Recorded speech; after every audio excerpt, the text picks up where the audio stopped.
eu chego aqui, tem 7 velocidades, recebo a velocidade que eu quero atribuir. Se ela for maior que 0, o atributo velocidade recebe a velocidade que o cara passou. Certo? Certo. Então, ficaria assim. Certo? Certo. Aí, quando eu cheguei no C Sharp, as pessoas me mostraram essa outra possibilidade, usando as propriedades padrões, que era assim. Uhum. Então, você cria a propriedade, e aí que essa propriedade aqui, ela vai alterar o cara que é privado. E aí você implementa o get e o set. Uhum. E aí, o set, ele vai fazer a mesma velocidade, a mesma regra de negócio, né, do set velocidade. Uhum. E aí, quando você vai usar esse cara aqui, você só faz assim. Entendeu? Então, Uhum. aqui está tendo a validação, entendeu? Sim, sim. Desse cara aqui. Então, Sim. e aí eu não entendia por que fazia isso. E depois de eu ler muito nos fóruns, a conclusão que eu cheguei é só para não ter que escrever 7. Entendeu? Você elimina sintaxe, entendeu? Uhum. É literalmente isso. Aí, isso eu ainda acho estranho, entendeu? Porque isso aqui tá muito enraizado em mim. É porque justamente você veio do Java, e Java é verboso pra caramba, é uma limitação da linguagem, né? Mas se tu fizer, Gabriel, qualquer outra linguagem de objeto que não seja o Java, eu não sei o C++, tá? Mas não seja o Java, o Kotlin, por exemplo. Kotlin é uma versão evoluída do Java. Kotlin funciona desse jeito, o Scala, que é muito parecido com o Java, também funciona desse jeito, sabe? Hoje em dia as linguagens de objetos são todas assim, mas não no sentido de eles não violam essa parte do aberto e fechado, não, não se preocupe. Mas o que a gente geralmente usa é justamente, se você quiser aí garantir que você não tenha violação aí de sem querer botar ponto velocidade e alterar, e você pode mudar o nome do método, né? Do getter e do setter, e aí tá ok. Eu vou até um pouco mais longe em explicar. Foi até bom você dar esse exemplo, porque chegou onde eu queria chegar, que é o seguinte. Coloca lá no código, por favor. Então, vocês acham que o que está na tela aí primeiro, né, o de atribuir velocidade da segunda forma como ele mostrou, tá certo ou tá errado? Eu creio que seja uma forma diferente de implementar o get e set. É diferente, mas aí tem o don't repeat yourself, né? Aí eu acho que seria mais conveniente de não se repetir. Eu acho que nesse quesito aí. Sintaxe. Pessoal, mas das duas formas, no meu entendimento, né, elas vão funcionar, não é isso? Agora é a questão do código limpo, né, que eu acho que vai trabalhar nisso aí, de você evoluir o seu código. Exatamente. Mas, no meu entendimento, eu acho que as duas formas funcionarão, né? Não, eu acho que as duas formas funcionam, mas nesse quesito aí, pronto, quando você está atribuindo direto a velocidade, ele tem uma regra de validação aí, não está explícito quando você está atribuindo que vai ter essa regra de validação. Já quando você coloca ali, tá aí a função tá como set velocidade, mas se você colocar aumentar a velocidade, vai estar mais explícito que isso aí vai estar aumentando a velocidade. Quando você coloca sua velocidade igual a 20, você não está determinando de tipo, a velocidade está recebendo um valor de 20, mas esse valor de 20 vai funcionar para quem velocidade? Então eu acho que essa questão assim, porque quando a gente cria várias funções, a gente pode até trabalhar, eu quero reduzir código, mas reduzir código nem sempre é solução, porque às vezes você vai precisar explicar seu código, porque hoje em dia, como é sempre falado, a gente faz código não para a gente faz código para outras pessoas. Então ele precisa saber como aquilo ali funciona para poder saber manter aquele software mais à frente. Não, mas Igor, você está falando em relação da propriedade em si, né? Mas você pode implementar, alterar ali aquela função, aquela propriedade lá. Ela não vai, você não vai deixar ela passar em branco do jeito que você tá falando aí, entendeu? Você pode mexer nela na propriedade também. Então eu Isso. vou dar um É exemplo que é o uma coisa seguinte, ó. muito boa, assim, pegando até o Ah, exemplo que o cara falou agora de aumentar a velocidade, você nem precisa se preocupar muito com essa questão de código limpo. Se você fizer, por exemplo, você fala uma função aumentar a velocidade e que ela recebe o delta, a variação da velocidade, né? Aí você justamente, dentro da função, você bota set velocidade, tananana, aí você mantém o código limpo, porque você usa o setter, e você mantém a questão dessa segurança, porque você usa o aumentar a velocidade ao invés de usar o setter. Não, isso. mas isso realmente, nesse exemplo aí de aumentar a velocidade, realmente, aumentar a velocidade é um nome que faz mais sentido. Mas vamos pensar apenas em situações em que o nome da função seria set e o atributo, por exemplo, até get e o atributo. Há situações em que você só quer que esse seja o nome do método, entendeu? Então, dessas situações, Rodolfo, tu acha que desse jeito aqui está sendo violado o princípio aí aberto e fechado? De jeito nenhum. De jeito nenhum. O que que acontece? Essa forma que você está mostrando, ela é até uma forma elegante de se trabalhar com .ponto .NET que você vê pouco em exemplos da internet. Não é comum ver códigos assim. E às vezes é muito útil você já no set dele já atribuir algum valor, tá? Às vezes é muito útil. Eu não sou contra utilizar dessa forma, se o seu código todo for padronizado da Uhum. mesma forma. Por que que eu digo isso? Um dos princípios é que o seu código tem que ser legível, e outra pessoa tem que olhar e já entender de cara para que que serve aquilo. E aí você imagina uma pessoa que vem de Python, ou uma pessoa que vem de Ruby, e está começando a entender agora aqui o código, mas alguém vai explicar regras de negócio para ele. Se ele botar o olho aqui nisso aqui, ele vai entender de cara? Eu não sei dizer se sim ou não. Porém, se eu tiver um método aqui, adicionar ou modificar a velocidade, e a necessidade dele é alterar regras de negócio de alterar a velocidade, para ele vai ser muito simples na hora, para ele ou para ela, desculpa meninas, de olhar aquilo ali e falar, é aqui que eu tenho que mexer, tá? E aí a gente tem uma outra questão, que é o que eu iria falar hoje também. Para que isso funcione, esse seu código, óbvio, eu não estou falando aqui dos comandos em si, mas ele só funciona no C Sharp. Por quê? Porque esse código tem uma alta dependência do framework. E aí a gente entra numa discussão acalorada, porque, na minha opinião, e na opinião de desenvolvedores chatos, e a gente tem que ser desenvolvedor chato, a gente não pode depender jamais de framework. Olha que loucura que eu estou falando, tá? Mas vocês vão entender o porquê disso. Ou seja, se eu pegar esse seu código aqui, e é porque no C Sharp isso não acontece. O C Sharp ele tem apenas um framework, que é o próprio .NET, que é a linguagem, que é o ecossistema, tá?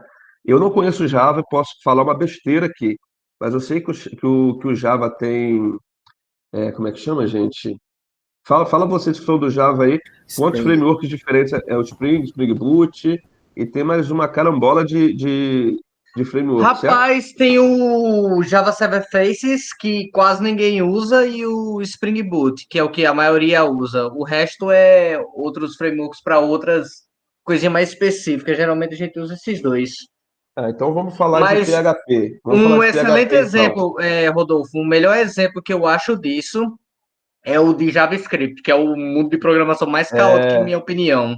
então, Porque todo mês quem tem que estar gosta de lançando um novo JavaScript, framework, é, né? quem gosta de JavaScript, me perdoe, mas realmente é um mundo caótico. É Mas, horrível de caótico. mas o que ele deixa você fazer é maravilhoso também, né? Sim, É concordo muito plenamente. rápido, é muito rápido porque ele não tem regra. Então você faz rapidamente o que você precisa. Porém, tudo que é muito bom a gente tem que desconfiar. Porque como ele deixa você fazer tudo, vai chegar uma hora que seu código vai estar grande e vai ser difícil para você dar manutenção nesse código, utilizando o conceito, não utilizando o conceito de qualidade de código. Porque o JavaScript em si, ele não é fortemente tipado. Você tem vários conceitos ali que para te ajudar. Você pode usar o TypeScript, você pode usar o SLint para poder te ajudar, mas ele nunca vai ser, não é isso que eu queria dizer, mas ele hoje nunca vai se comparar à qualidade de código que você tem que ser chato com Java. Isso é inevitável, né? É Você pode limitação de linguagem, né? É limitação da linguagem, exatamente. E aí eu entro, só para exemplificar, eu não sei quem aqui já utilizou o PHP, mas o PHP, na minha opinião, foi quem primeiro teve uma quantidade grande de frameworks, né? Então, para PHP, a gente tem o Symfony, tem Cake, tem o Lazarus não, desculpa, o Laravel, tem uma infinidade de framework para tudo que você imaginar. E qual que é o grande lado bom do framework? Ele agiliza o desenvolvimento. Ou seja, você escreve ali entre chaves get e set, e ele automaticamente, por baixo dos panos, já faz essa classe aqui que o Gabriel mostrou pra gente. Ele já coloca isso aqui automaticamente. Então, por baixo dos panos, quando a gente coloca, e aí eu vou abrir de novo aqui a minha tela. Rodolfo, rapidinho. Só mudando de assunto aqui. Apareceu um aviso aqui que a chamada vai encerrar em 5 minutos, porque foi aberta gratuita. Isso tem algum problema e vai cair a transmissão aqui? Eu não percebi, eu percebi isso da outra vez, então eu já vou fazer o seguinte, eu não sei se isso vai realmente acontecer, porque eu vi semana passada que o o Meet está pago, alguma coisa nesse sentido, né? Se Isso. acontecer, eu vou criar uma outra aqui no Jitsi, que é a gratuita mais simples que eu conheço, que não precisa instalar nada. Ah, Caraca, .NET. que porra, é sério mesmo? Oi? Eles estão fazendo isso agora? Pode ser que aconteça hoje. Semana passada eu lembro que teve esse aviso, mas não aconteceu. Mas está Poxa, se limitado for. tá limitado a 1 hora, se não me engano, né? Poxa vida, velho. Realmente eu também vi essa notícia aí, que vai ser limitada a 1 hora. Vamos aguardar, né? Eu vou Pro disco deixar aqui, tudinho. eu É vou mais fácil, deixar. é mais fácil tu já criar agora pra poder a gente ver, porque se cair aqui vai ter que passar pra todo mundo, quem não tá no grupo vai se perder. Não, eu tô criando aqui uma. Eu já vou colocar o link aqui nessa reunião nossa. E aí a gente só vai para lá caso caia aqui mesmo, tá? E aí, se cair aqui, aí eu coloco lá no grupo do WhatsApp também, tá bom? Beleza, valeu. Mas a princípio a gente continua aqui mesmo, só para eu poder exemplificar aqui, porque eu gosto muito dessa interação que a gente está tendo, e aí não tem problema nenhum todo mundo discordar de mim, tá, gente? Eu até gostaria que isso acontecesse. É, e se discordar, fala mesmo, porque a nossa intenção aqui é compartilhar conhecimento, e não só meu, de todo mundo, tá? A minha tela está compartilhada ainda, pessoal? Não, né? Tá não. Ainda não. Já não. Então eu vou fazer aqui basicamente o código que acho que foi o Gabriel colocou, tá?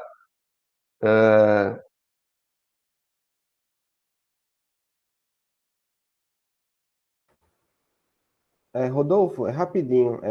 Essa propriedade que você declarou em cima desse mal velocidade, getSetter, eu vi em alguns tutoriais, alguns cursos, que se alguém quisesse não setar a velocidade, eu adicionaria um private antes do set. Aí isso sim, já sim. delimitaria alguém modificar a propriedade de fora da classe. Isso é uma boa prática? Fazer isso, eu tenho que implementar o getSet fora. Não, você pode colocar o private aqui sim, Isso, se a sua propriedade for public, isso, exato. tá? Essa que eu estava com uma dúvida, se isso era uma boa prática ou não, ou teria que implementar de toda forma um getSet, um método externo. Então, Eu é uma poderia... excelente prática se você segue exemplos mais comuns de internet, né? Mas lembra que as propriedades da sua classe, por uma questão de...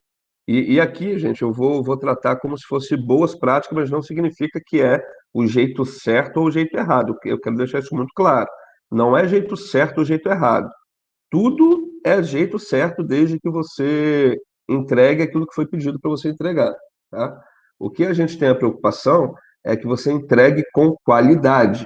E aí, um dos princípios que a gente tem aqui, um dos princípios, não, vários pilares que a gente tem, dizem que é uma boa prática, de forma nenhuma, você deixar propriedades de uma classe abertas para outra classe, certo?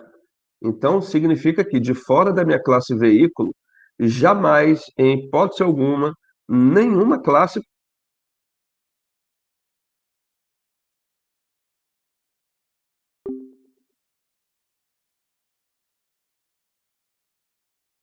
todos têm que falar a mesma língua. E aí eu vou dar exemplo aqui agora.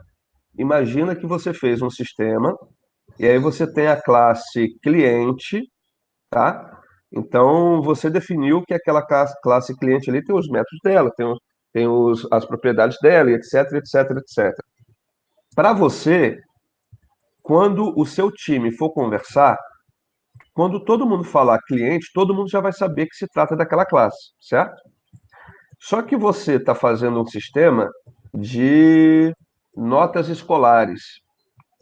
E para o seu cliente que pagou para você fazer esse sistema, cliente não é cliente. Cliente é aluno, tá? Um exemplo rápido. Então, para você, aquele objeto é um cliente. Mas para o seu cliente, aquilo ali é aluno, não é cliente. Ele chama aquilo de aluno, ele não chama de cliente. Então, nas reuniões, quando ele for falar disso, ele sempre vai usar a palavra aluno, sempre. E você sempre vai usar a palavra cliente.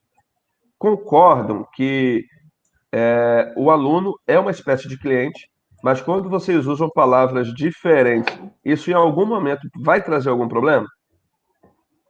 Isso vai trazer problema, tá? Vai. Então, para que serve a linguagem ubíqua? Se o seu cliente chama essa pessoa de aluno, você também tem que chamar isso de aluno. Por quê? Isso já foi definido pelo seu cliente, sem você saber. Então, para ele é um aluno. O time funcional, que é responsável por passar para o time de desenvolvedores as regras de negócio, também vai usar o termo aluno, certo? E aí é comum você abrir sua tela aqui para mostrar alguma coisa para o time funcional e vice-versa, porque você fala, o funcional, me explica essa regra de negócio aqui que retorna a velocidade, tá? Tem gente que vai colocar aqui get velocidade, tem gente que vai colocar aqui devolver velocidade, tem gente que vai escrever de várias formas. Não tem problema nenhum, desde que quando todos os integrantes do time, quando olharem para essa parte do seu código, saibam exatamente o que esse código faz. Eu estou ouvindo certa distorção aí. É o meu áudio que está distorcendo, gente? Pode ser que alguém esteja com o microfone aberto. Eu acho que alguém Isso, alguém tá com o microfone É aberto. alguém dando retorno aqui. Eu vou silenciar todos aqui e quem quiser falar, libera, tá, gente? Ok, quem quiser falar agora aí pode ficar à vontade. Então, esse exemplo que eu estou dando aqui é exatamente sobre isso. Muita gente pergunta se eu tenho que dar nome ao método em inglês ou português, né? Não existe certo e errado, desde que quando todos olharem para esse código, todo mundo vai entender. Deu para entender essa parte agora, pessoal? Brilhante. Deu, Precisava professor. só ter, como se diz, precisava ter introdução, desenvolvimento e conclusão, porque Às vezes, assim, a gente sabe que as pessoas sabem e as pessoas querem colaborar, mas às vezes, se ficar quebrando muito, aí o professor às vezes não conclui o raciocínio e a gente fica meio que perdido. Não, boa observação, mas e eu queria que essa observação também não limitasse a participação, pessoal, mas sempre lembrando que depois de todas as participações, eu vou fazer uma conclusão, tá?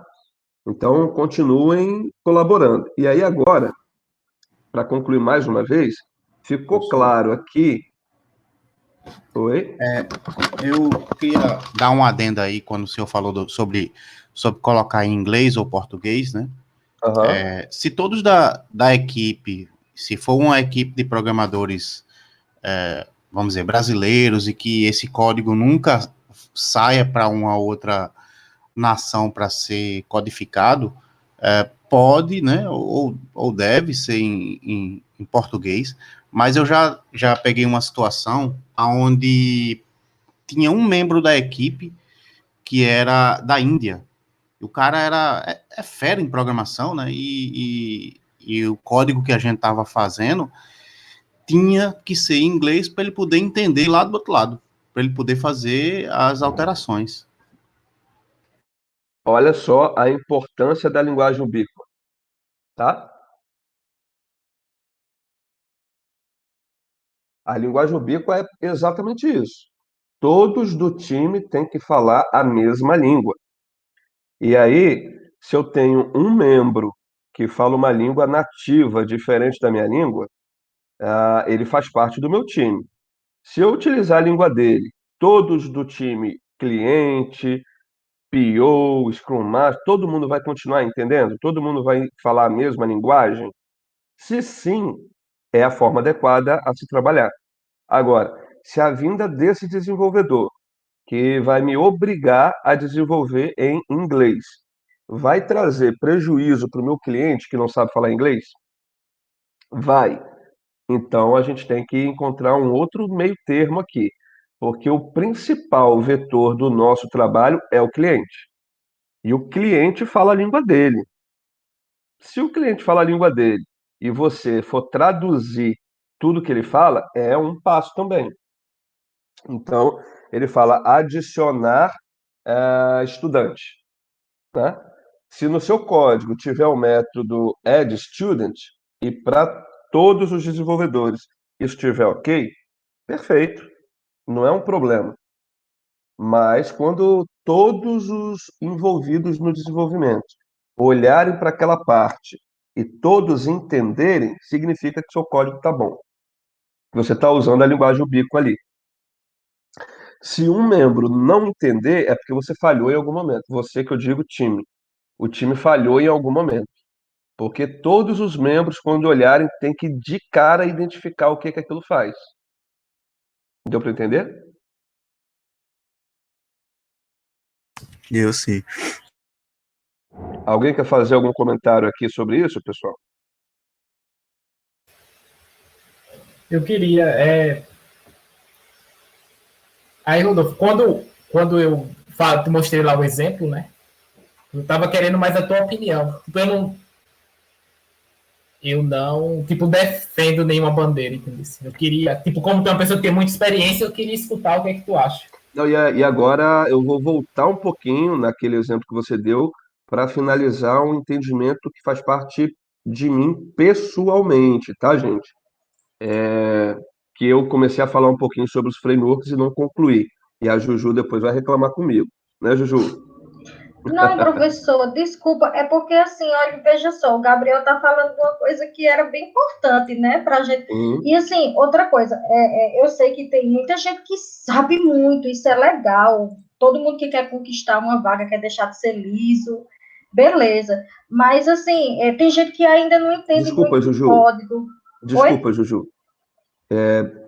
Eu não sou da Paraíba, né? Quando você fala deixar de ser liso, o que você quer dizer? Porque eu Ah, não. pobre, lascado, essas coisas, entendeu? Ah, Lascado, pronto.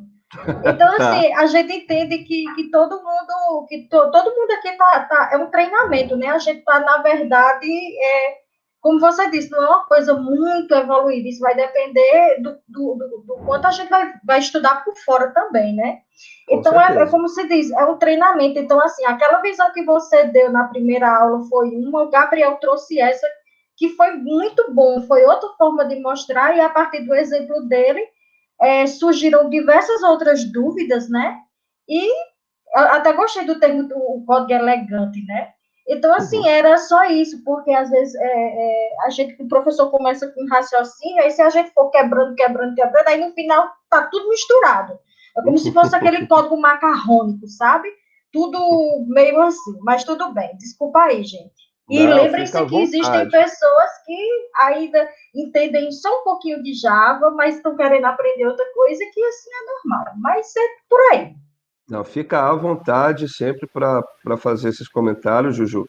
E por que eu quero voltar a falar disso que o Gabriel falou? É exatamente para isso, porque eu sei que tem gente aqui que não desenvolve ou desenvolve pouco, e tem gente que vem de outra linguagem. Por isso que eu quero fazer uma abertura aqui sobre os frameworks, né? Tem um amigo meu, excelentíssimo desenvolvedor, que está escrevendo um livro, ele ainda não está pronto, tá? Eu vou abrir aqui para vocês. Ele não está pronto ainda, tá, gente? Mas ele vai lançar esse livro, Como Construir uma Aplicação Legível e Flexível. Ele até pediu para eu escrever aqui um prefácio para ele, mas eu quero levar aqui um ponto que vocês vão entender o porquê que eu estou falando isso. Excelente livro. Quando tiver sido lançado, eu vou comprar alguns para presentear desenvolvedores que eu gosto, que vai ser muito útil. E aqui entrou o que eu estou falando aqui, ó. Todo mundo está vendo minha tela? Todo mundo está me ouvindo? Sim. Ele reservou uma parte grande do capítulo aqui para falar do problema do framework. Quando a gente inicia, a gente quer facilitar ao máximo o nosso trabalho, certo? Só um minutinho, porque eu tô tossindo pra caramba hoje. Peraí.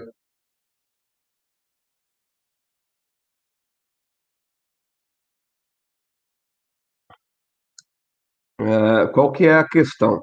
O framework, ele veio para facilitar a vida do desenvolvedor, fazendo ações por baixo do pano que o desenvolvedor não precisa codificar para isso. É para isso que o framework serve, tá? Ele multiplica aquilo que você escreveu, tá? Só que quando você é um desenvolvedor de framework, você não é um desenvolvedor, me desculpe, mas você é um seguidor de práticas de um framework apenas. E aí, no C# isso não acontece porque o framework é a própria linguagem.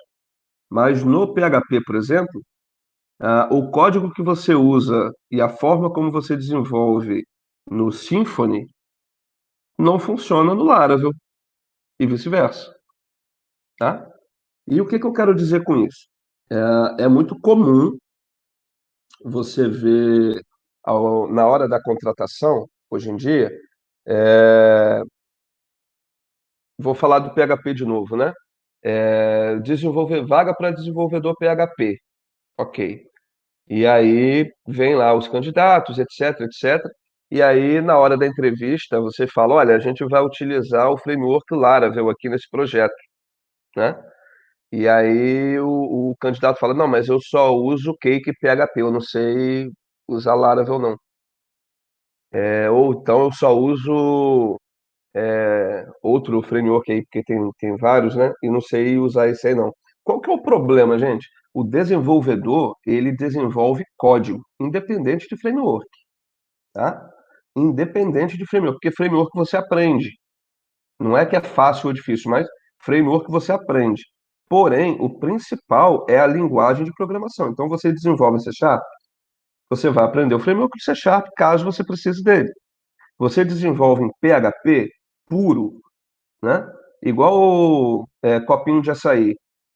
Você vai ali, você pede açaí puro, ou você pode pedir cheio de granulado e etc, etc, etc. O que importa é o açaí puro. Você desenvolve o código puro? Desenvolve. Então você vai aprender qualquer framework. Você é um desenvolvedor. Agora, não, eu só desenvolvo Laravel. Então você não é desenvolvedor. Você é um copiador de código e você é um seguidor de regras que não foi a linguagem que te impôs, e sim foi o framework.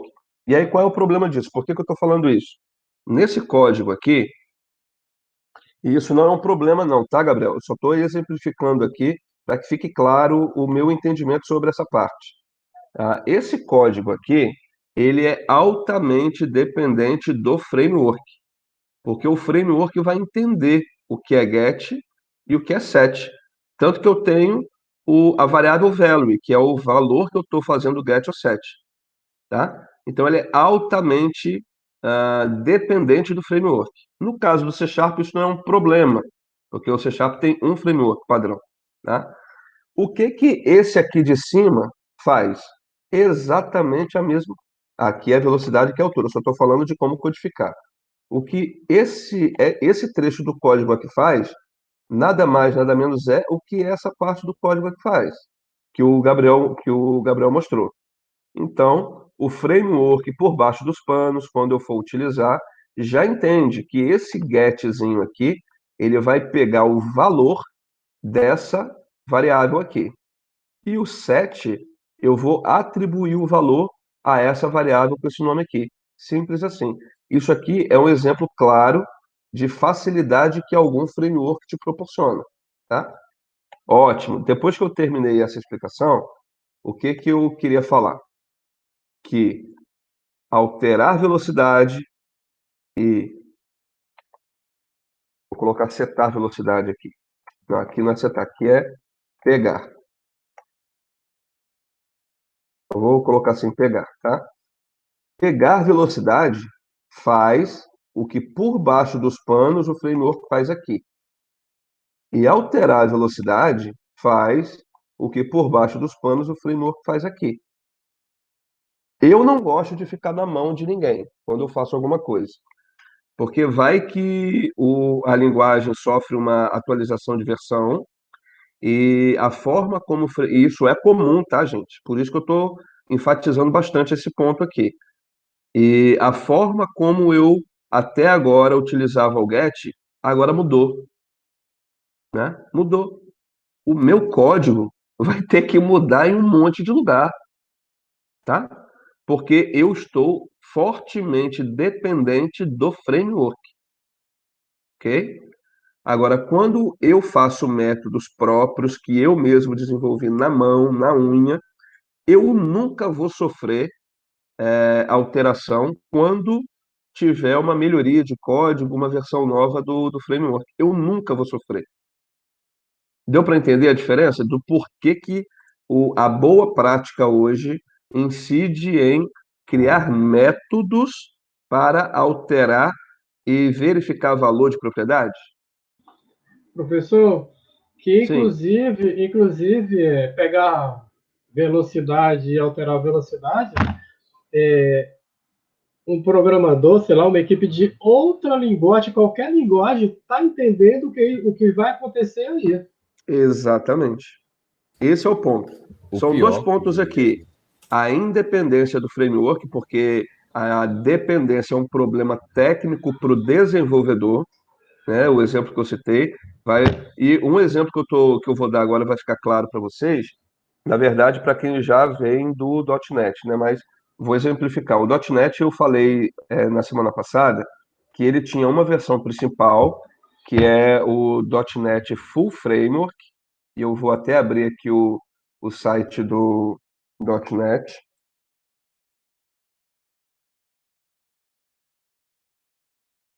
Olha, essa página mudou tem mais ou menos uns 2 anos por aí. E aí onde fortemente vem sendo a mudança de versão de tudo da Microsoft para essa nova versão de .NET aqui. E o .NET, é importante citar, é um framework. Só que ele não é um framework de uma linguagem, porque o .NET é um ecossistema inteiro. E dentro desse ecossistema inteiro, eu tenho a linguagem, o framework, tudo no mesmo lugar. Então, dentro do .NET, eu tenho C Sharp, eu tenho Visual Basic, eu tenho F Sharp, eu tenho R Sharp, eu tenho o .NET Framework, eu tenho um Garbage Collection, eu tenho tudo dentro dele, tá? Eu não consigo colocar um framework diferente dentro do .NET. Eu posso usar um framework diferente do .NET, mas dentro do .NET é impossível fazer isso, tá? E aqui o que é que eu quero mostrar, ó? Quando a gente vai aqui fazer o download do .NET, você vê que existe uma clara separação aqui, ó. Agora ele é multiplataforma, então ele tem para Windows, Linux, macOS e Docker também, tá? Qual que é a questão? Até um pouquinho tempo atrás, só existia esse aqui, ó, o .NET Framework. O nome dele é .NET Framework. E hoje ele está na versão 4.8. Desde quando o .NET foi inventado, é sempre essa linha aqui que ele seguiu, tá? Depois, eles entenderam que precisava ser multiplataforma. Então, eles criaram uma coisa chamada .NET Standard. E, em paralelo, tinha esse .NET Core aqui, ó, tá? A forma de você desenvolver o código não mudou em absolutamente nada. O mesmo código que você faz em .NET Framework funciona aqui também, tá? Só que a forma como ele se relaciona com o sistema operacional, quando você vai fazer uma API, por exemplo, a forma como ele inicializa mudou completamente. E o .NET Core hoje está na versão 3.1. Isso aqui foi um inferno desde a versão 1.0. Por quê? Da versão 1.0 até a versão 3.1, o código que você tinha na 1.0 já não funcionava mais na 2.0. O código que você tinha na 2.0 já não funcionava mais na 2.1. Um exemplo, né? E aí agora a Microsoft fez o que? Ela uniu, que desde sempre já era esse o destino mesmo, mas precisou ter esse tempo aqui de migração, etc., e lançou o .NET 5. O que é o .NET 5 aqui? É a junção desses dois aqui. Na verdade, é o .NET Core com suporte ao framework, porque aqui você não tem algumas bibliotecas que tem aqui. Que aqui é uma salada de fruta que ficou inviável de seguir, tá? E aí agora já tem a versão .NET 6, que está na preview também, que vai ter uma série de melhorias aqui.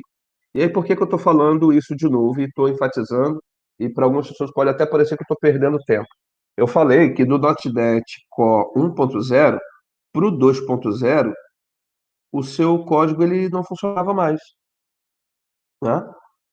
Você executava, nem compilar ele compilava, quanto mais funcionar. E o que que eu quero dizer com isso? Isso significa que o meu código estava fortemente dependente da versão .NET Core 1.0. Imagina um cliente que pagou para você fazer o software, e aí, mês a mês, sai uma atualização do .NET Core, ele fala, olha, eu quero atualizar aqui e tal, e aí, quando ele atualiza, o sistema que ele pagou um dinheirão não funciona mais. Não é culpa nossa, né? Ele pagou para a gente fazer naquela versão, foi combinado. Só que a diferença de uma versão para outra era tão curta que, na cabeça de muita gente, não fazia sentido ele quebrar por conta de simplesmente uma atualização de versão, né? E é exatamente isso que eu quero dizer. Não sejam dependentes de framework nenhum. Eu sei que o Spring Boot aí deve trazer um benefício gigantesco para o código de Java, né? Muito, eu digo a você que muito. Então, em alguns cenários, talvez faça sentido, porque talvez hoje o Spring Boot já seja um padrão de desenvolvimento do Java. Não sei se é o caso, mas talvez seja, É né? sim, meio que sim. Até porque a gente tem um Lombok lá que, por exemplo, Java é bastante verboso, né? E o Uhum. Lombok, ele tira muita verbosidade. Por exemplo, você quer fazer uma classe de dados, você bota a anotação de data lá e você não precisa fazer getter, setter, Uhum. toString e coisa assim, sabe? Então se tornou um padrão, sim. Então, mas mesmo assim, tenham o cuidado de não ser desenvolvedor Spring Boot. Com Seja um certeza. desenvolvedor Java, porque o Spring Boot você vai ter que fazer do jeito dele. Você vai ficar preso a ele. No Java você tem a liberdade que você quiser. Se você quiser, você cria um Spring Boot novo com Java, mas você jamais vai criar um Java com Spring Boot. Com certeza, até que foi o que eu trabalhei quando eu aprendi Java, né? Porque quando eu comecei Java, eu já tinha experiência em alguns outros frameworks e eu percebi isso aí que o senhor falou, né? Aí eu disse, não, ao invés de eu simplesmente partir para um framework, que foi o que eu fiz em outras linguagens antes, eu vou primeiro partir para resolver problemas normais em Java e depois que eu tiver mais experiente que eu vou para o Spring. Foi justamente o que eu fiz. É exatamente isso, tá? Então, pessoal, até aqui ficou claro? Alguém tem alguma dúvida ou quer fazer alguma consideração? Fiquem à vontade, porque daqui a pouquinho eu vou entrar em outro assunto só de orientação a objeto, que tem a ver com tudo que a gente falou para trás, né? Porque eu fiz um pouco o inverso, eu já dei a sementinha para a gente pensar. Mas alguém ficou com alguma dúvida até agora? Perguntem, por favor, porque quando eu passar para a próxima etapa aqui, se você tem dúvida agora, aí o seu cérebro vai pifar na próxima etapa aqui. Tem muito curso que ensina justamente a fazer o que você falou para não fazer, de ficar dependente do framework. Por exemplo, eu não vou citar plataformas, mas tem umas que ensinam a fazer Pode ficar à aquele vontade, porque aí o arquivo pessoal já .NET, não vai enfim. entrar nessa plataforma. Não, a Alura, por exemplo, eles são muito bons, de verdade, eu já testei várias plataformas e eu gosto muito deles, Eu mas gosto no curso também. de C# deles, eles ensinam a você ser tão dependente da plataforma, do framework, que se algum dia aquele negócio mudar, você tá lascado, tá ligado? Você tem que Uhum. voltar a fazer o código todo, ver se tá tudo funcionando, não sei o quê. Enfim, É isso mesmo, gente. Mais alguém quer fazer algum comentário? A gente tem tempo, a gente pode ficar à vontade. Não fiquem preocupados com o tempo que a gente está, entre aspas, gastando, porque eu não acho isso um gasto, é um investimento que a gente está fazendo aqui agora, porque nos outros dias a gente pode misturar conteúdo, porque tem alguns conteúdos aqui que a gente separou por dia que não são tão extensos assim, né?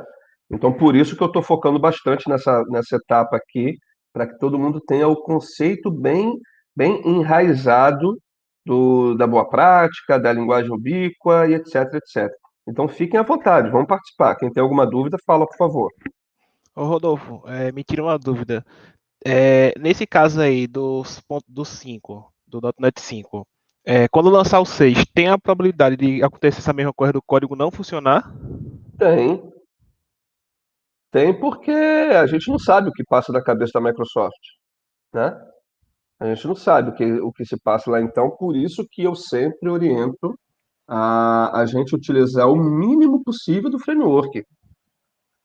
É a O empresa que mínimo fez possível.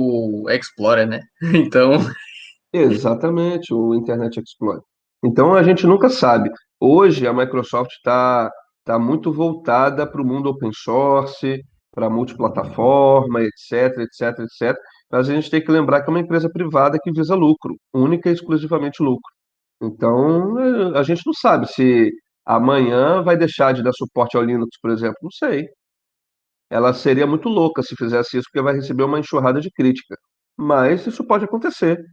E aí, se a sua aplicação hoje que você faz é para Linux e amanhã deixa de funcionar, você tem que refazer a sua aplicação toda, né? Mas isso eu acredito aí, 99,9% de certeza que isso nunca vai voltar atrás. Sempre o .NET vai continuar sendo multiplataforma. O que a gente tem que ter cuidado é com a forma que a gente codifica, porque quando lança uma versão nova do .NET, na maioria das vezes o C# também atualiza a versão, né? Tinha a versão 6, 5, 6, 7, 8, 9. E aí, quando lança a versão, é, ele traz novos benefícios e os benefícios que ele traz normalmente são fortemente dependentes de framework, né? Que é algum código mágico que ele coloca ali, né? E aí, quando ele faz isso, ele também coloca algumas questões como depreciado, como acontece no PHP também. Então, se você usa alguma coisa que depende do framework, ele viu lá que na versão nova era para ficar depreciado por uma questão de segurança, etc. Já era, seu código não vai funcionar. Entendeu? Entendi. É porque eu vejo muita vaga com, tipo assim, Netcode 2, 3. Cada vaga é uma versão específica, entendeu? Tá, por que que isso acontece? Por que que isso acontece? Como o .NET ele tem um tempo longo, antigamente, de versões do full framework, do 2 para o 3, para o 3,5, para o 4, para o 4,5, etc., era tempo muito longo, era coisa de 2 anos, 3 anos para aumentar a versão. Então, as empresas fizeram aplicações para aquele framework. Então, tem muita empresa com muito software legado. E aí, às vezes, o pessoal que nunca desenvolveu não sabe o que significa legado, mas tudo que é legado não necessariamente é antigo, tá? Não é que um software de uma usina de açúcar feita há 30 anos é legado. Ele pode não ser legado. Legado é tudo aquilo que não tem um suporte nativo. Por exemplo, o Windows 7 hoje é legado. Ele não tem mais suporte da Microsoft, né? Apesar de que ele vai ter que lançar uma versão agora corretiva, mas não tem mais atualização. Então, é um software legado. Então, muitas empresas que fizeram aplicações usando o framework 3.5, por exemplo, a aplicação deles é uma aplicação legada. O desenvolvedor que sai da faculdade hoje não aprende mais a desenvolver em 3.5. Aprende .NET Core, que é o que eu vou me basear com vocês aqui, tá? Então, só quem é desenvolvedor dessa época que vai dar suporte. Se chegar alguém novo agora aqui, pode ter certeza. Você pode até dar suporte, mas você vai precisar aprender o jeito que é feito do 3.5. E você vai ficar decepcionado de como era ruim aquela época, tá? Entendi. Mais alguém? Juju quer falar? Juju tá quietinha hoje. Não, eu tô bem. É porque assim, vai entrar uma coisa nova, a dúvida do colega foi bem interessante no início. E assim, tô só caladinha, porque eu tô meio que curiosa. Então vamos lá. Pessoal, o que eu separei para hoje é para falar sobre a orientação a objeto, né? De uma forma mais aprofundada no conceito. E aí, porque o exemplo, tudo que a gente já fez de exemplo aqui, são as melhores práticas de orientação a objeto também. Mas vai ficar mais claro quando a gente falar do conceito e depois do exemplo, tá? E aí, novamente, quando eu preciso saber qualquer coisa, eu vou no Google buscar. O desenvolvedor vai no Google buscar, né? E assim vai acontecendo. E aí, ontem à noite, o que que eu posso trazer para o pessoal que fale sobre orientação a objeto? Fui na internet, achei alguns temas aqui do DevMedia, né? Não sei se todos vocês conhecem. E aí eu Muito bom. cheguei aqui, porque esses exemplos aqui, ele fala de exemplos do .NET e do Java. E aí, como eu vi que tem o pessoal de Java também, já aproveita para entender melhor o conceito aqui. Então, hoje a gente vai falar sobre os 4 principais pilares da orientação a objeto. E aí está aqui o link para quem quiser acompanhar na própria tela, né?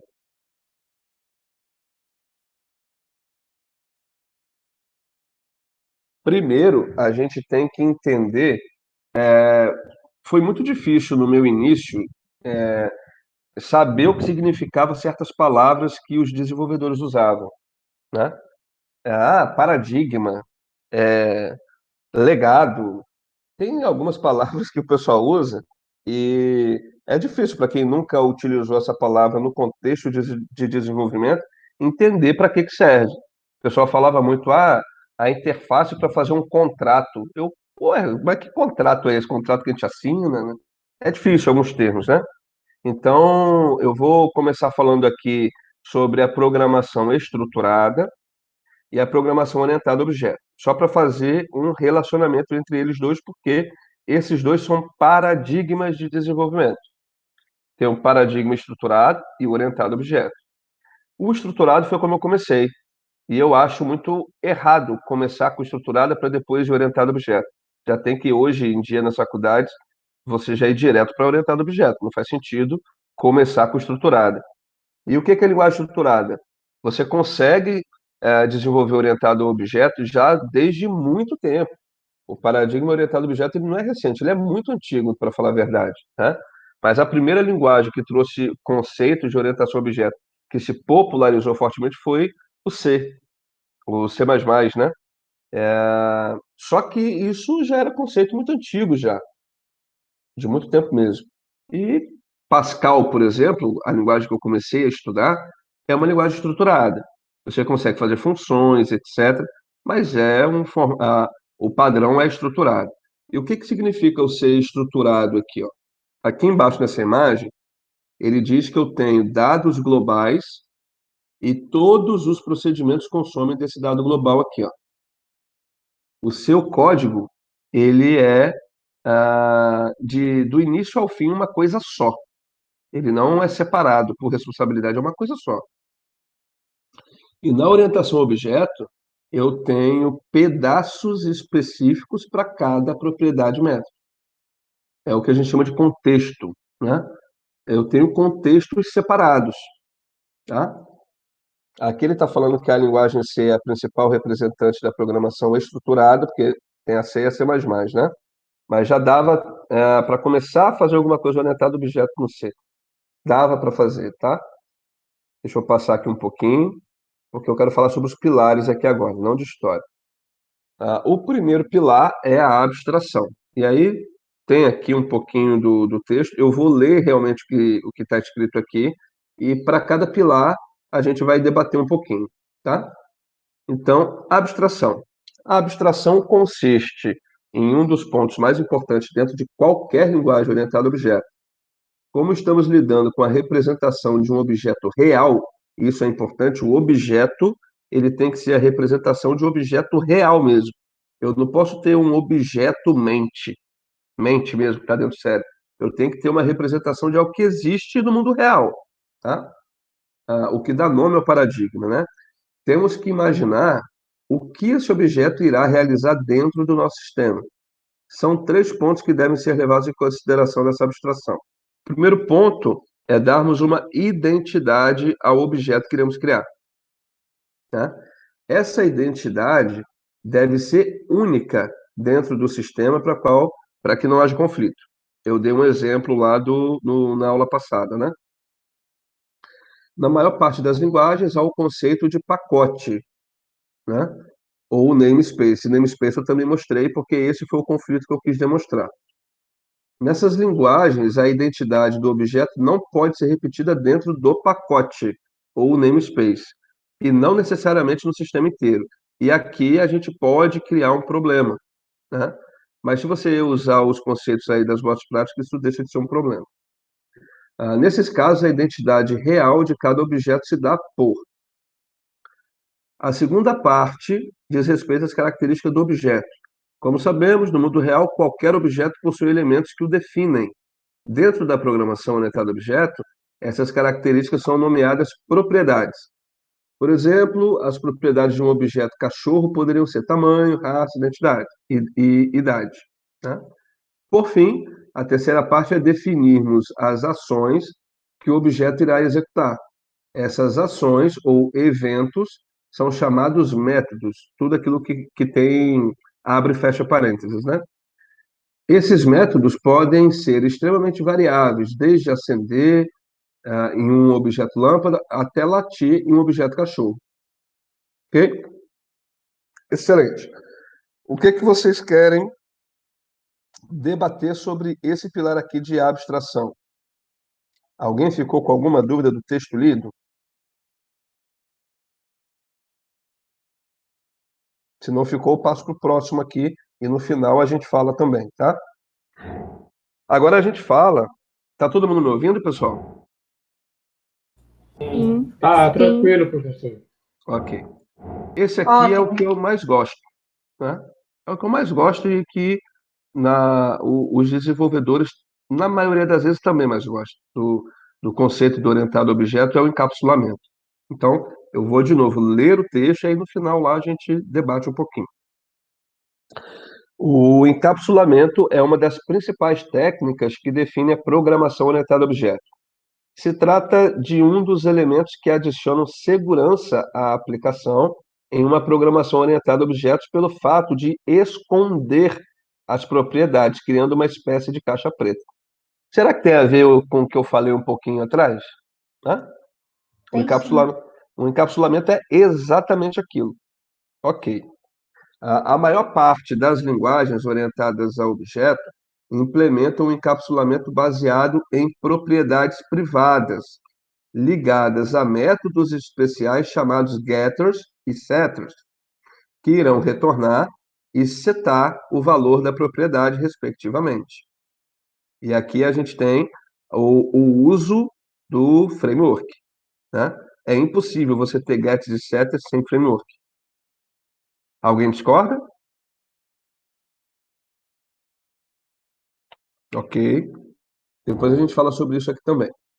Essa atitude evita o acesso direto à propriedade do objeto, adicionando uma outra camada de segurança à aplicação. De novo, tem a ver com o que a gente falou. Para fazermos um paralelo com o que vemos no mundo real, temos um encapsulamento em outros elementos. Por exemplo, quando clicamos no botão ligar da televisão, não sabemos o que está acontecendo internamente. Podemos então dizer que os métodos que ligam a televisão estão encapsulados, ok? E aqui eu quero fazer mais exemplos, porque o encapsulamento, na minha opinião, é o que define o conceito total do orientado a objeto, ok? Vai ser muito comum vocês verem códigos mal escritos, de péssima qualidade e de excelente qualidade, né? Vai ser muito comum você ver no mesmo código uma mistureba. O desenvolvedor diz que está trabalhando de forma orientada a objeto, mas você vai ver que ele vai utilizar em alguma parte do código esse formato, em outra parte do código esse formato. E aí eu quero fazer uma pergunta agora para vocês aqui, que é o seguinte: quando a gente utiliza essa propriedade desse formato aqui, e eu vier aqui, deixa eu salvar, no program, objeto, ponto velocidade apareceu aqui. Isso aqui para vocês, pessoal, é um objeto? O velocidade aqui é um objeto? Quem pode me responder? Não, Não é do uma objeto. propriedade. Todo mundo concorda que é uma propriedade e não um objeto? Eu concordo. Ok. O que Sim. acontece aqui, gente? O objeto está aqui, tanto que eu nomeei ele, né? Alguém me responde aí, por favor. Não precisa ser bonita a explicação. O que é o objeto, pessoal? Quem pode me responder? É uma instância de uma classe? Ok. Mais alguém quer falar? O pessoal está com vergonha, né? É isso mesmo, é que ele falou, é uma instância de uma classe. Ok. Todo mundo concorda que um objeto é uma instância de uma classe? Sim. Sim. Ok. E, Beleza. tipo, o objeto traz em volta a realidade. Ele tenta trazer um elemento da realidade para simplificar o código.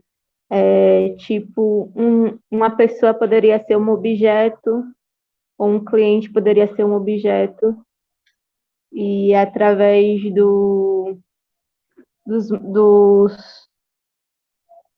das entidades a gente poderia criar modelos para esse objeto, criar funções e comandos. Ok. Obrigado. Não vai confundir o que eu vou falar aqui, tá, gente? Mas a classe é como se fosse o molde dos objetos. Uma classe sozinha não faz absolutamente nada, tá? Só tem sentido quando aquilo é um objeto. Então a classe me diz como que os meus objetos serão. quais as propriedades eles terão e quais ações eles podem ter. Quando eu tenho um objeto daquela classe, aí sim eu consigo usar todo o potencial que está descrito na classe. Beleza. Então, o objeto, no nosso caso aqui, tem um nome objeto, que já é um erro. Objeto é um objeto? Não, ele deveria ser aqui veículo, né? Porque veículo é um objeto no mundo real. Objeto não é objeto no mundo real. Objeto é o nome dado a essa coisa, tá? Então aqui já está errado, tá? Todo objeto tem que ter o nome de algo que realmente existe no mundo real, tá? Aqui eu vou deixar objeto só para que a gente entenda que isso aqui é realmente um objeto, tá? Quando eu coloco o ponto aqui, eu estou utilizando o formato que o Gabriel nos mostrou, tá? Na verdade, é a outra abordagem, é a abordagem mais simples possível do framework. Porém, uma linha faz exatamente a mesma coisa que o Gabriel mostrou para a gente. É para isso que o framework serve. É para diminuir a quantidade de linha que a gente escreve. E é por isso que a gente fica tão apaixonado por eles e tão dependente deles, né? O que o Gabriel mostrou ali em mais ou menos 8 linhas, no framework eu faço em uma linha só. Por isso que ele é apaixonante, tá? E acreditem, é exatamente a mesma coisa mesmo. Por baixo dos panos aqui, ele está criando uma outra propriedade aqui, exatamente assim mesmo, né? Exatamente assim. Ele está criando essa aqui, que é a referência dessa. Dentro do get aqui, ele tem aquela parte lá de return, velocidade, e o set ele está dizendo que velocidade é igual a velocidade. É exatamente a mesma coisa por baixo dos panos. Só que eu não vejo esse código, é isso que me preocupa. No caso, ele está utilizando aí o princípio da abstração, né? Exatamente. Né? Ele está usando encapsulamento também, de certa forma, né? E aí, isso que me preocupa, porque como eu não sei a forma como o framework trata essa informação, em algum momento vai mudar e vai acabar, vai quebrar meu código. Por isso que eu gosto de fazer tudo bem explicadinho e bonitinho. É mais trabalhoso? É mais trabalhoso. Porém, você tem a segurança de que seu código não vai falhar. Pelo menos que não vai falhar por culpa sua. Tá? Excelente. Licença. Pode falar. Como esse método da abstração, pode ser que eu esteja até errada, mas assim, é como se eles estivessem isolando a característica do objeto. É isso ou não? Você está falando do encapsulamento? Da abstração, não? Então vamos lá. O que a gente faz aqui quando a gente precisa saber de um termo específico? Vamos aqui, ó. POO, a abstração. Vamos na Wikipédia aqui, ó, para ver se fica mais claro para todo mundo, né?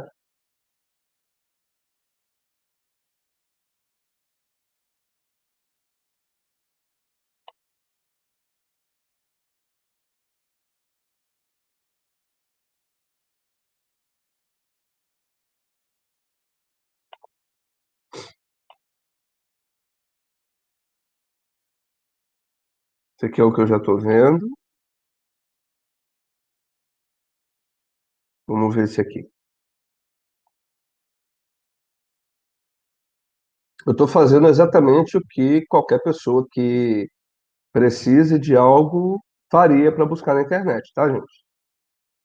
O que ele está falando aqui para a gente aqui agora, a abstração é o ponto de partida para a criação de programas utilizando programação orientada a objeto. Toda vez que vocês virem escrito POO, é programação orientada a objeto.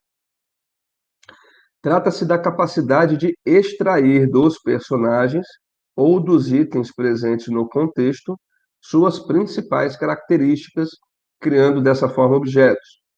Se estivéssemos lidando com um software que precisará armazenar dados de um carro, poderíamos pensar dos seguintes métodos: frear, acelerar, buzinar, acender farol, apagar farol, Além dos métodos, esse nosso carro também teria propriedades, que seriam cor, quantidade, etc, etc.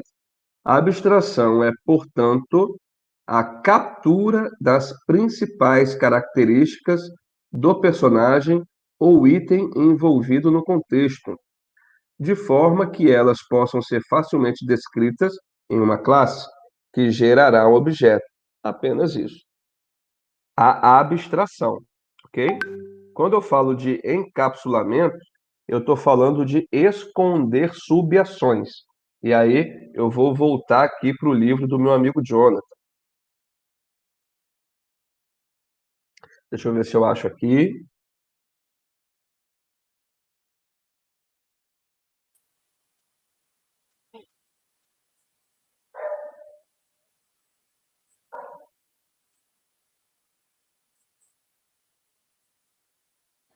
Olha aí o objeto, cachorro tá latindo aí, ó.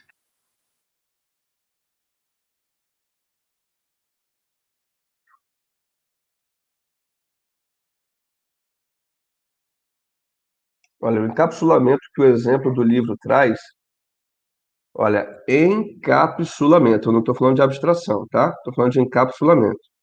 A abstração, tá, deve encobrir toda a complexidade que o envolve, transformando um cenário caótico para o cliente em um cenário simples de usar e entender. A figura 2 vai ajudar a entender a essência do encapsulamento. Então, dentro de um carro, eu tenho uma infinidade de peças aqui.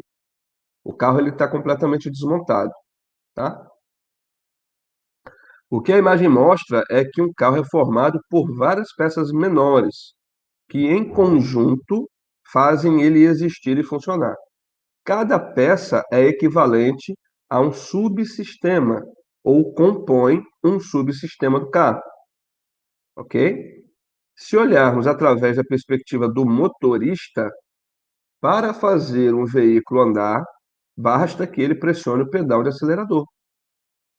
Uma vez que o carro já esteja em condições para isso, claro, né? Internamente, outras operações são realizadas em diferentes partes do carro, para que ele possa se mover. O motorista não precisa saber quais partes ele está ativando ou inativando. Quando o acelerador é pressionado, né, pois toda a complexidade que envolve acelerar o carro está escondida atrás do pedal do acelerador. Assim como o acelerador foi projetado para ocultar do motorista a complexidade de movimentar o carro, os nossos objetos e métodos devem ser construídos para ocultar a complexidade das operações para os seus clientes. O trecho de código abaixo que ele vai mostrar aqui, que é em Java, mostra um exemplo muito simples de como usar o pilar. Então, o cliente, que aqui é uma pessoa, que usa a classe carro automático, não sabe que é necessário chamar o método mover pistão. Né? Dentro do motor tem pistão, da classe motor, para fazer ele acelerar. É responsabilidade do carro automático chamar os componentes necessários para fazer essa operação. Então aqui eu tenho a classe motor e eu tenho o método, isso aqui está em Java, né? Tá, eu vou usar esse exemplo aqui porque a única coisa que muda do C# é esse método aqui. Então eu tenho a classe motor, onde dentro da classe motor eu tenho o evento aqui mover pistão. Né?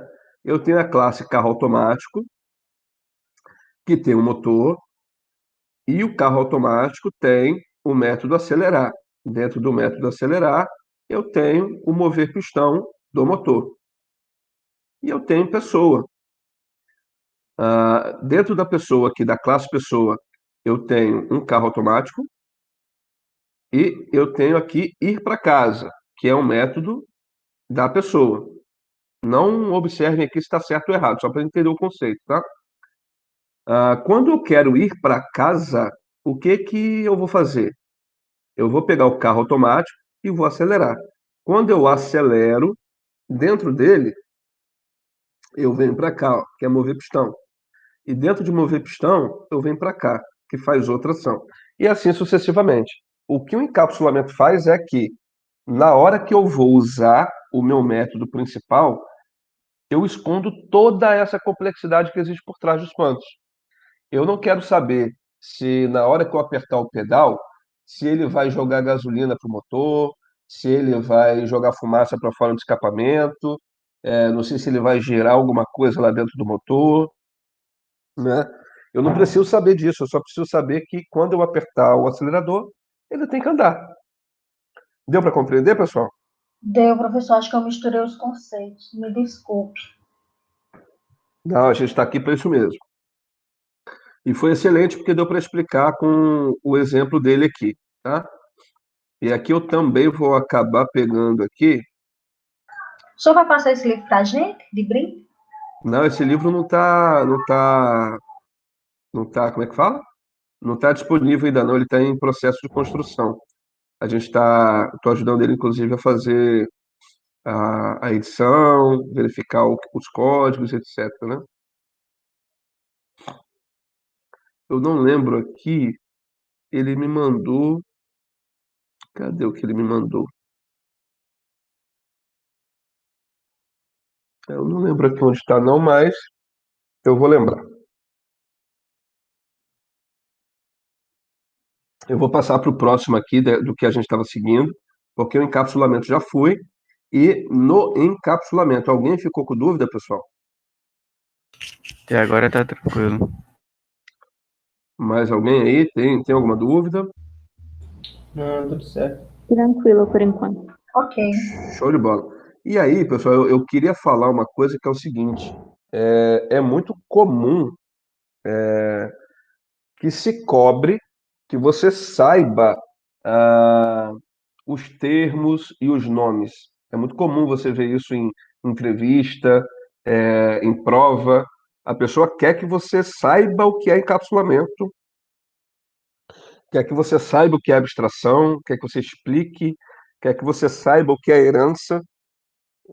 Para mim, na hora que eu, Rodolfo, vou contratar, eu, lógico, faço perguntas só para ver o nível de entendimento teórico, mas para mim o que importa é você sabe fazer aquilo, tá?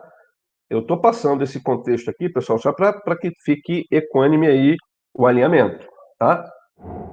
Mas se eu for entrevistar qualquer um de vocês, se eu falar qualquer coisa sobre encapsulamento, para mim basta que você saiba que o encapsulamento é para esconder a complexidade e você me dê exemplo disso. Eu não sou Caxias no sentido de buscar o conceito, a teoria da faculdade, de forma nenhuma. Porém, quando você vai conversar com outro desenvolvedor, ou quando você vai conversar com algum entrevistador e etc., é bom que você saiba, e por isso que eu estou falando aqui, tá? Agora a gente fala aqui da herança, que a gente até começou falando um pouquinho lá atrás, né? Hoje. E o que que a herança me diz? Herança, o que que me vem à cabeça a princípio? Herança, por exemplo, eu tenho um pai e uma mãe, né? E o meu pai, quando vai para junto do Criador, ele me deixa uma herança, seja ela positiva ou negativa, seja com dívida ou seja com várias casas, né? Mas ele me deixa uma herança, ou seja, eu estou herdando algo que não é meu, não foi eu que criei aquilo. Alguém criou e eu recebi aquilo. Então, quando o meu pai faleceu, né, ele deixou uma casa para mim, para minha mãe e para meus irmãos, né? E essa casa já veio pronta, certo? Eu não tive que contratar pedreiro, não tive que botar tijolo, não tive que fazer nada. A casa já veio pronta, certo? Já veio para mim. Por isso que a gente utiliza o nome de herança aqui na orientação a objeto, porque herança é exatamente isso, tá? Vamos ler e vamos tentar verificar se houve algum desentendimento. O reuso de código é uma das grandes vantagens da programação orientada a objeto, não tenho a menor dúvida disso. E o reuso de código só é possível com muito, muito, muito encapsulamento também. Só é possível não, mas fica legal quando a gente tem muito encapsulamento. Muito disso se dá por uma questão que é conhecida como herança. Essa característica otimiza a produção da aplicação em tempo e linhas de código. Concordo. Para entendermos essa característica, vamos imaginar uma família. A criança, por exemplo, está herdando características de seus pais, né? O DNA, né? Os pais, por sua vez, herdam algo dos avós, o que faz com que a criança também faça, e assim sucessivamente. No meu caso, eu tenho os meus olhos são claros, né? Eles não são de cor azul, verde, nada, mas eles mudam de cor. Dependendo do sol, ele fica azul. Se tiver frio, ele fica verde. Se tiver muito nublado, ele fica cinza, com amarelo no meio. Meu olho é uma coisa meio de louco, né? Só que meus pais não tinham olhos dessa cor. E aí, meus irmãos me trollavam muito quando eu era pequenininho, dizendo que eu tinha sido adotado, que eu tinha sido achado na caixa de lixo, e assim sucessivamente. Só que a minha bisavó, a mãe da minha mãe, olha só, lá em cima, a minha avó tinha exatamente o mesmo olho que eu. Eu não conheci minha bisavó. E aí, isso aí eu estou exemplificando porque todos vocês sabem como funciona isso, né? Mas eu herdei uma característica que não era da minha mãe. Minha mãe também não herdou a característica da avó dela, herdou principalmente da mãe dela. Mas eu, que estou abaixo da minha mãe, herdei de uma, entre aspas, classe acima da minha mãe, acima da minha avó. O que que eu quero dizer com isso? Existe interligação e existe uma hierarquia de heranças. Eu posso ter a herança de nível 1, de nível 2, de nível 3, de nível 4, até o infinito. Ou seja, eu posso herdar de uma classe que já herda de outra classe. E assim sucessivamente. Tá? O que que isso quer dizer? Que todo. Aí o conceito é um pouco diferente, porque, no meu caso, ah, eu herdei da minha bisavó. Só que no conceito da orientação a objeto, a minha avó, a minha mãe também deveriam ter essa cor de olho, tá? Por padrão. Porém, na orientação ao objeto, eu consigo fazer o quê? Lembra que um dos pilares do Solid que eu falei lá é que ele seja aberto para extensão e não para modificação? Eu posso ter a propriedade cor dos olhos na minha classe principal, que está lá em cima, que é a minha avó, minha bisavó, por exemplo, que é azul, né? Isso não está muito claro porque eu gosto de explicar a herança com método, não gosto de explicar com propriedade. Mas digamos que tem um método lá, é, andar, né? Na minha classe avó. Se eu herdar na classe mãe a classe avó, eu obrigatoriamente tenho que ter um método andar. Eu tenho que ter. Mesmo que aquele método não faça nada, ele só esteja ali para contar linha, mas eu tenho que ter, é obrigatório, tá? E quando a gente fala de herança do mundo real, isso também acontece, porque no DNA da minha avó está lá escrito que a minha bisavó teve olho azul. No DNA da minha mãe está escrito lá que o DNA da minha bisavó, ela tinha um olho azul. Só que por algum motivo, que eu desconheço, não sou da área biológica, etc., a minha avó não teve olho azul e nem a minha mãe. E eu tive. Só que lá no DNA está escrito isso, que é o que no código fica mais simples da gente entender, porque é visível o código, né?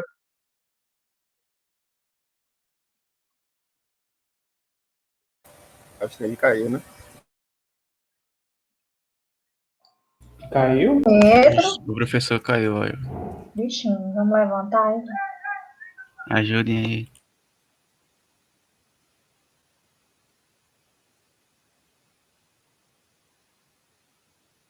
Características, vamos na família, eu já falei aqui da criança, por exemplo, está herdando características dos pais. Os pais, por sua vez, herdam algo dos avós, o que faz com que a criança também faça, e assim sucessivamente. Na orientação ao objeto, a questão é exatamente assim, como mostra a figura 2 que eu vou mostrar. Transmite a tela aí, professor. Transmitir a tela? Não tá transmitindo, não. Tá.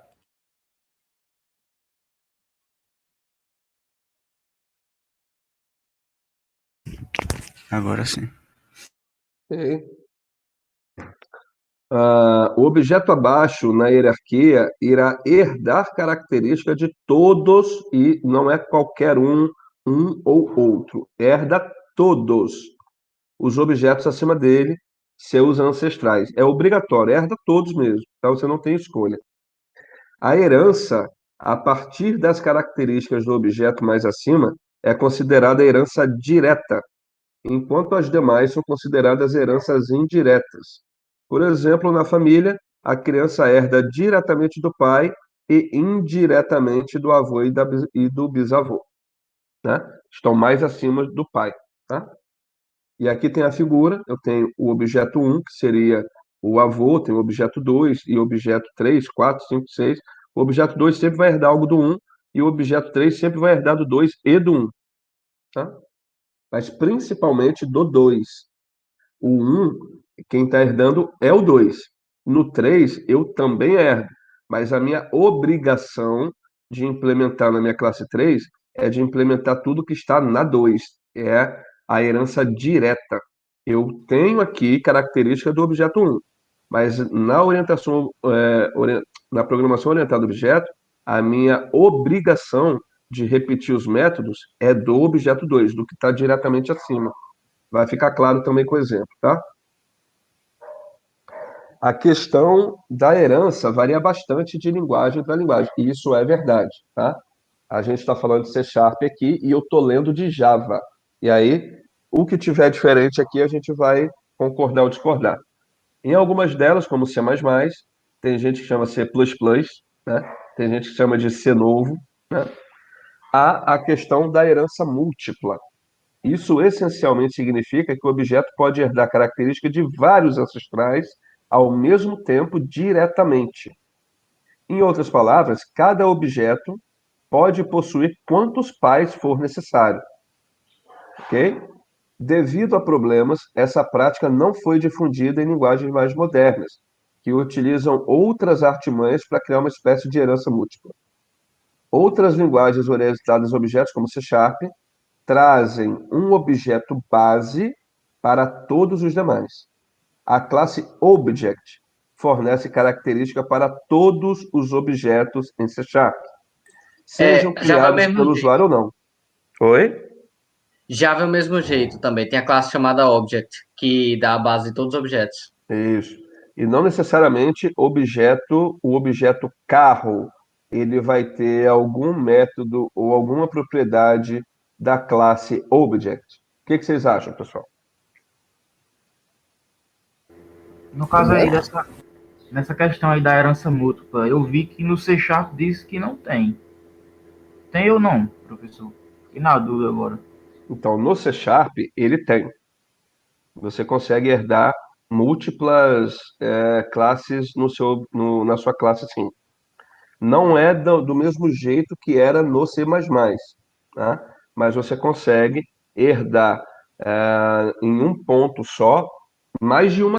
Você pode, inclusive, herdar de uma interface e de uma classe ao mesmo tempo.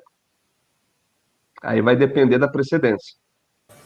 No C#, então, você herda a interface, você não implementa elas, não? Então, quando você... É porque o jeito de você codificar é exatamente o mesmo. Quando você herda de uma interface, o que a gente diz aqui? A gente diz que a gente tem um contrato. Certo? Isso. Porque a interface, ela tem apenas a assinatura. Não é que toda interface apenas tem assinatura. Você, dependendo da linguagem, e no C# também é possível, você pode ter pequenas implementações da interface, isso é possível. Porém, a forma padrão é que a interface tem apenas assinatura. Ou seja, quando eu digo assinatura, é que eu tenha os nomes dos métodos e dos parâmetros que eu vou usar nesses métodos, né? Então, a interface tem apenas assinaturas de método. O que me obriga, quando uma classe herda de uma interface, essa classe obrigatoriamente tem que implementar todas as assinaturas de método que eu tenho na interface. Eu não sei se ficou claro do jeito que eu falei. Eu vou mostrar aqui no código, tá?